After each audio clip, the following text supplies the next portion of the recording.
In Nazi Germany, there was no place for people with disability because it was decided that it was a waste of time and resources to care for them. People with disabilities were also seen as a threat to the gene pool of the so-called master race.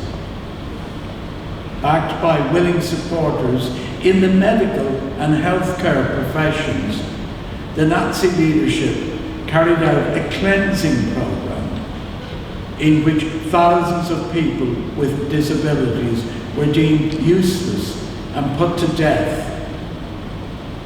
We will light a candle for people with disabilities who were murdered in the Holocaust. Hitler wanted to conquer all of Europe and also to make his ideology into a new religion, placing our Christian veneration of Jesus Christ. Since Catholic priests and Christian pastors were often influential leaders in their communities, they were immediately singled out for punishment by the Nazis. Thousands of priests and pastors were forced into concentration camps. A special barracks was set up for clergymen at Dachau, the camp near Munich. A few survived, some were executed, but most were allowed to die slowly of starvation or disease. We will light a candle for the Christian leaders murdered in the Holocaust.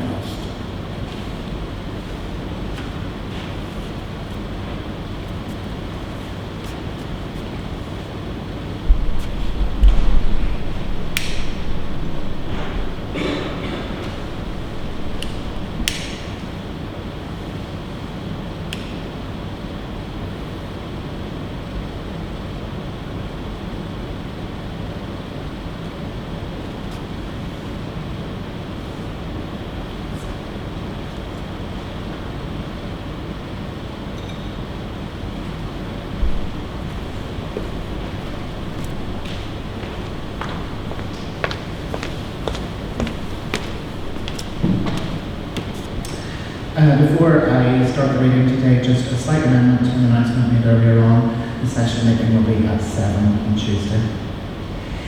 The poem that I have chosen to read today is a poem that we have heard here in All Souls before. And I kind of argued with myself, should I read the same poem again? And I did look through several others, but this one is one that I feel that really speaks of the plight of the people that lived during the time of the Holocaust. And rereading Refugee Blues by W.H. Auden nowadays seems grimly necessary. Written amidst rising anti-Semitism in the 1930s in Europe, it still speaks very powerfully of the ongoing plight of refugees, unwanted, excluded, and searching for safety. The poem lingers for me as a reminder of how familiar many of these stories still feel.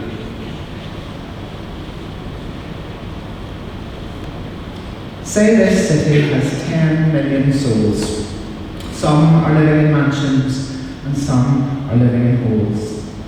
Yet there's no place for us, my dear. Yet there's no place for us. Once we had a country and we thought it fair. Look in the atlas and you'll find it there. We cannot go there now, my dear. We cannot go there now.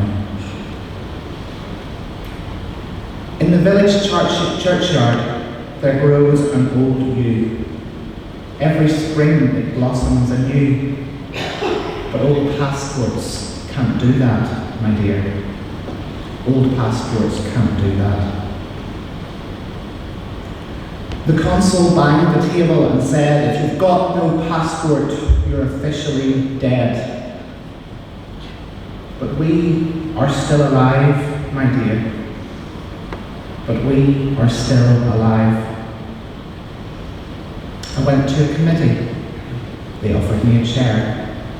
ask me politely to return next year. But where shall we go today, my dear? Where shall we go today? Came to a public meeting.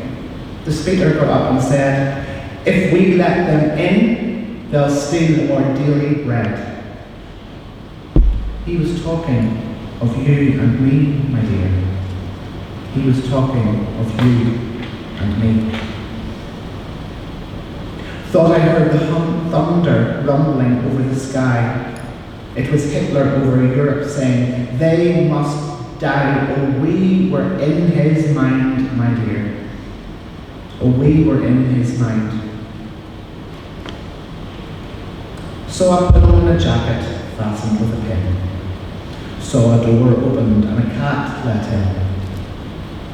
But they weren't German Jews, my dear. They weren't German Jews. Went down to the harbour and stood upon the quay. Saw the fish swimming as if they were free. Only 10 metres away, my dear. Only 10 metres away. Walked through a wood, saw the birds in the trees. They had no politicians and sang at their ease. They weren't the human race, my dear. They weren't the human race. Dreamed I saw a building with 1,000 floors, 1,000 windows and 1,000 doors, yet none of them were for us, my dear. Not one of them were ours. Stood on a great plain in the falling snow. 10,000 soldiers marched to and fro, looking for you and me, my dear. Looking for you and me.